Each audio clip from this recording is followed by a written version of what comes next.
Have you ever been left in a time of need by the people you thought would be there? Have you ever felt isolated from the life that you used to have and felt like no one really even cared that you were gone? If that's you, you're not alone.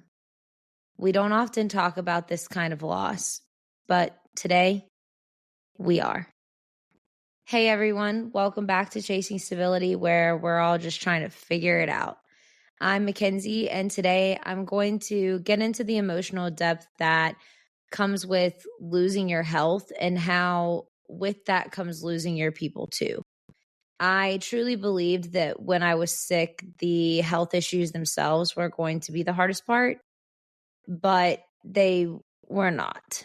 That came with the silence and the emptiness that came from feeling like I had completely been forgotten in a life that just 2 months ago I thought I was a big part of. So, yeah, I didn't just lose my health, I lost my people too. Let's start with who I was before the POTS diagnosis, before my body felt like it belonged to someone else. I was party girl central. I was 24 years old. And I was the friend that was always going to show up. I was the friend that was always going to celebrate your birthday. I was the planner, the helper. I was always going to text first, and I was always going to be the one who stayed the latest. I was social, didn't know a stranger, and loved everyone for the most part. I was intense and passionate, loud, and sometimes even obnoxious. So I was living for the next party or festival at that time, and the work week was just the means to get me there. I had just quit my job from my hometown and moved to Charlotte, North Carolina. I was running from a situation that I had gotten myself into at home. It was not a good situation. I was alone. I was stressed and trying to ignore it all. Let me tell you this. You never really expect your body to betray you like mine did. Not like this. I went from running 3 to 5 miles a day, living life completely alone, and overnight my body rewrote its entire identity. No accident. No reason for it at all at face value. Just out of nowhere, my body wouldn't function the way everyone else's would or how it would have normally. It was a complete shock at first. I wanted to deny it. I thought I could push through it. I thought my energy would come back in a few weeks, like it was just a regular, normal sickness. While I sat in my childhood bed after I was forced by my situation to move home, I truly believed I just needed time. But days turned into weeks, weeks turned into months, and I slowly stopped being able to do all the things I had always done. Leaving the house became unimaginable. Leaving to go to doctor's appointments would cause attacks that would lead to car sickness, and we were only going 8 minutes down the road. Being social, that didn't exist anymore at all. Talking for more than like 2 minutes to anybody in person or on the phone would cause my body to shut down and be unable to function. Any emotion, sad or happy, anxious, anything would cause my body to start shaking out of control because it had no idea how to regulate anything anymore. Like I've mentioned before, walking down the hallway to the bathroom started to feel like I was climbing Mount Everest. And while I was slowing down, everyone else around me kept moving. When I first got sick, support was there. People asked how I was. They sent text messages of prayers and saying anything you need, I'm here. But then life continued and I stayed in that damn bed and I started noticing the silence. Texts got fewer, calls stopped coming in, friends stopped checking in altogether. And all those events and party invites, well, they were gone. I was now a shadow of my former self with nothing to offer and was forced to watch everyone enjoy their lives that I wanted to be a part of. It hit deep because here's the thing. The disappear act of these people wasn't that at all. It wasn't malicious. At the time, it was hard to believe that because it felt so damn personal. But the thing is, the people aren't checking in or reaching out for one of two reasons. You either can no longer meet their expectations of who they want you to be, or they have no idea how to show up for you, so they don't bother you at all because they fear that they'll say or do something wrong and make it all worse. And in my experience through all of this, it's usually the latter. When your presence requires patience and your reality is uncomfortable, people do not know how to act, plain and simple. And if you truly put yourself in their shoes, you might realize that you'd struggle to know how to be there for someone in your situation if you hadn't gone through it as well. Even though these moments of emptiness weren't intentional at the time, and in the life pausing illness deep down, this is what would sink in. I was no longer part of the rhythm of their life. It wasn't flashy. It wasn't dramatic. It was subtle. It was just absence. And that kind of grief, it lingers, which somehow just made all of it hurt so much more. I started asking myself questions I never thought I'd ask. Was I only loved when I could say yes to everyone and everything? Was I only invited because I could perform or be a skeptical to everyone at the party? Did they love me or did they love what I did for them? And the answers, well, they weren't pretty and they definitely weren't clean and they broke my heart in half. Because illness isn't just about your body changing. It's about watching relationships quietly dissolve because people don't know how to love you in this new version of your life. And no one tells you how much that part will hurt when you start through your illness journey. And on top of that hurt, you feel unseen, which might be even worse. I didn't look sick, so people assumed I was fine, or worse, they thought I was being dramatic. What they never got to see was me lying in my bed crying because my body wouldn't cooperate, or me mourning who I used to be, or me feeling abandoned not just by my health, but by my people. This kind of grief is layered because when you're sick, you don't just grieve what you can't do. You grieve who you can't reach anymore. The people that you love, but also yourself that you can't be anymore. And because of that, it made me feel like I had to pretend. Like, because my suffering wasn't visible like a broken bone, I had to shrink my pain into something more pleasant, to smile so they wouldn't feel uncomfortable.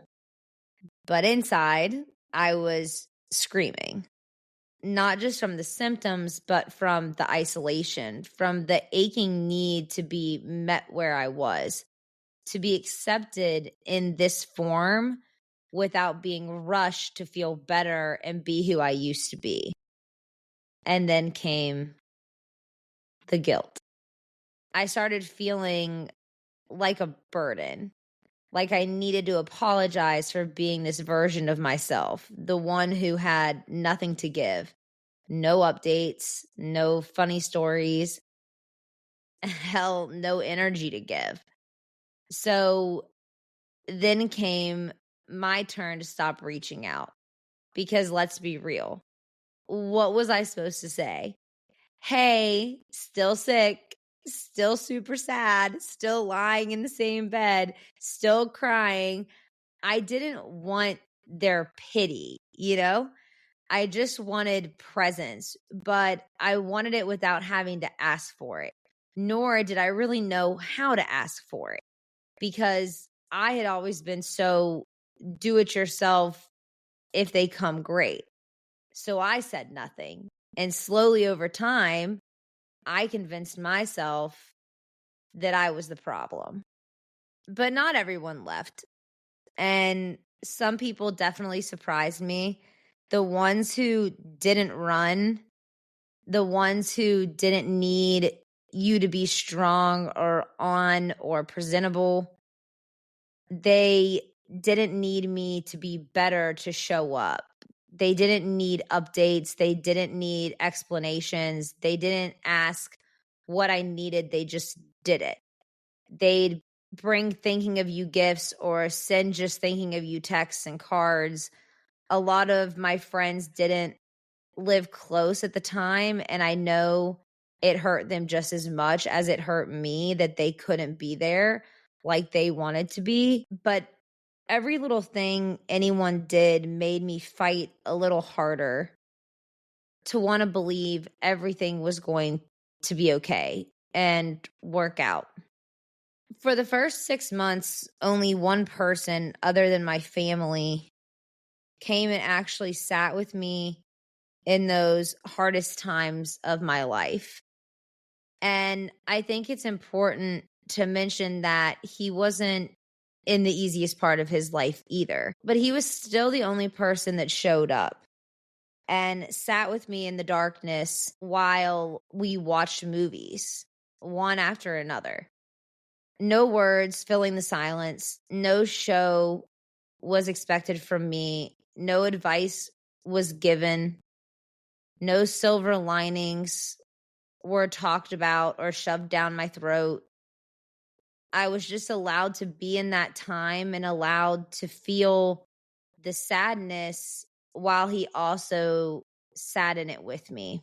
For our friendship that was at the time 10 years old, this wasn't an unnormal situation. We'd grown up through life showing up for one another since we were 15. But to me, that moment helps me feel normal in a time when I felt anything but. I felt seen for the first time in months. It was one evening that changed my whole will to fight, honestly. So again, to him, and still probably to this day until he hears this, it wasn't a big deal.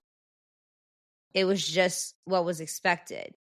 But to me, it was everything because I had expected so much from other people around me, and most of them had fallen short.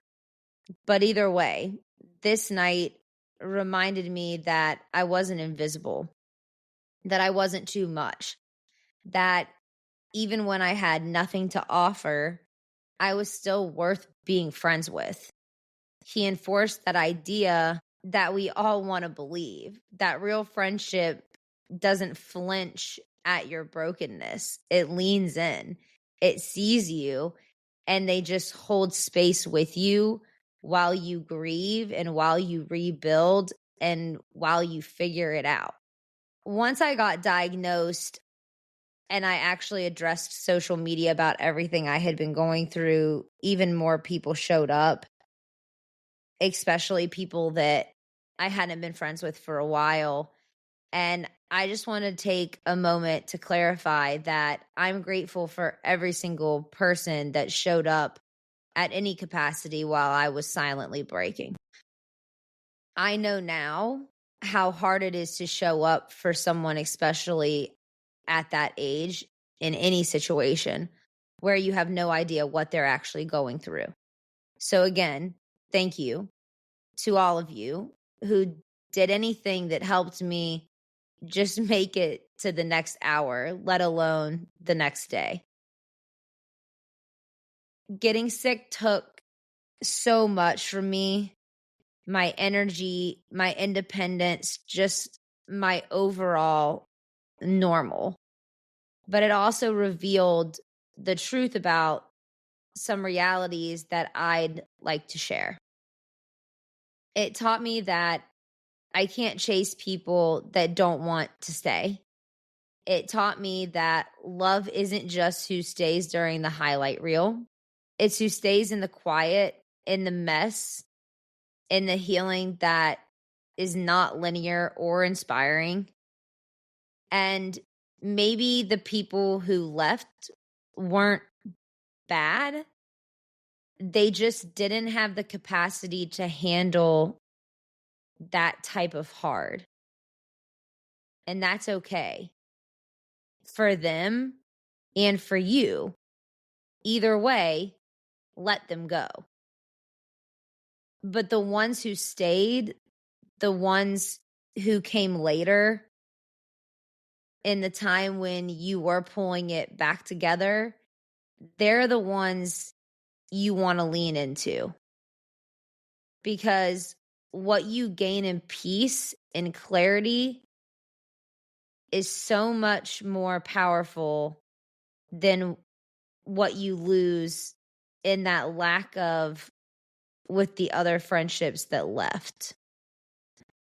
So if you're listening to this and your world feels small, you're in the middle of it all, or maybe you're in the soon after rebuild, I want to tell you something you might not hear enough. You're not too much. You're not being dramatic. You're not hard to love. You're just walking through something most people won't understand. You're just in a season that reveals what's real.